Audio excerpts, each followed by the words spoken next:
Naslen ചേട്ടനോടാണ്. Okay, boxing ആണോ romance ആണോ ചെയ്യാൻ കൂടുതൽ എളുപ്പം? പിന്നെ ഈ സിനിമയിൽ അഭിനയിച്ചപ്പോൾ ഇടി കുറേ കിട്ടിയിട്ടുണ്ടാവില്ലേ? കമ്പയർഡ് ബോക്സിംഗ് റൊമാൻസ് ആണ് ഈസിയാണ്, എല്ലാവർക്കും പ്രേമിക്കാൻ ഇഷ്ടമാവുമോ? ഇടി കിട്ടിയത് എനിക്ക് മാത്രമല്ല, ഈ സിനിമയിൽ മിക്കവർക്കും എല്ലാവർക്കും തന്നെ ഇടി കിട്ടിയിട്ടുണ്ട്. അഭിനയിച്ചിട്ടുള്ള സ്ഥലത്ത് തന്നെ ഓരോ ഇടി അല്ലെങ്കിൽ അടി ചവിട്ടൊക്കെ ഇട്ട് കിട്ടിയിട്ടുണ്ട്. ഇത് എന്തായാലും പറഞ്ഞാൽ മനസ്സിലാവും.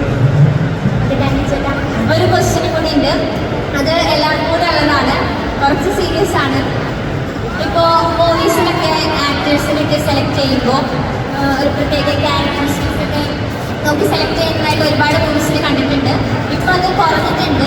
ഇപ്പോൾ പറയുകയാണെങ്കിൽ ഹൈറ്റ്, വെയിറ്റ്, അപ്പിയറൻസ് അങ്ങനെയൊക്കെ നോക്കി സെലക്ട് ചെയ്യുന്നത് കണ്ടിട്ടുണ്ട്. അപ്പോൾ നിങ്ങൾക്ക് അങ്ങനെ എന്തെങ്കിലും കാരണങ്ങൾ കൊണ്ട് ചാൻസ് നഷ്ടപ്പെടുന്നതായിട്ട് തോന്നിയിട്ടുണ്ടോ? എനിക്കിത് അങ്ങനെ കണ്ടുപോകുന്നതായിട്ടില്ല, എനിക്ക് തോന്നിയിട്ടുമില്ല. ഈ